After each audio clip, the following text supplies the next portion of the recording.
72 ঘন্টার মধ্যে দক্ষিণবঙ্গে তুমুল বৃষ্টির সতর্কতা। জেলায় জেলায় প্রবল বজ্রপাতের আশঙ্কা করা হচ্ছে। নিরাপদ স্থানে থাকার জন্য সকলকে বার্তা দিয়েছে আলিপুর আবহাওয়া দপ্তর। এই মুহূর্তে যে খবর সামনে আসছে, অবশেষে দক্ষিণবঙ্গে বর্ষার বৃষ্টি শুরু।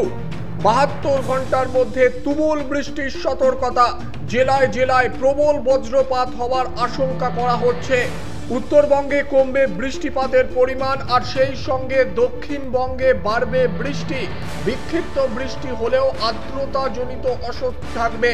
আগামী 48 থেকে 72 ঘন্টায় ভারী বৃষ্টির পূর্বাভাস দক্ষিণবঙ্গে।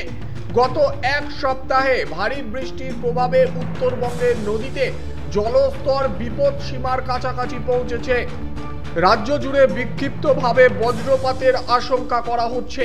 দামিনী অ্যাপ ডাউনলোড করে নিরাপদ স্থানে থাকার পরামর্শ আবহাওয়া দপ্তরের।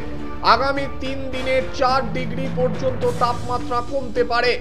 উত্তর থেকে দক্ষিণ রাজ্য জুড়ে প্রবল বজ্রপাতের আশঙ্কা করা হচ্ছে।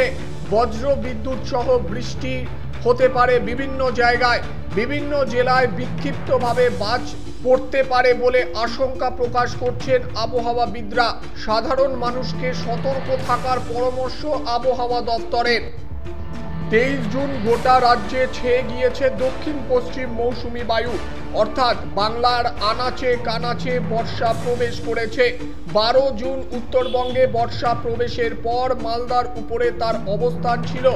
18 জুন পর্যন্ত দক্ষিণবঙ্গে বর্ষা প্রবেশের অনুকূল পরিস্থিতির মাঝেই 19 জুন বর্ষা প্রবেশ করে দক্ষিণবঙ্গে।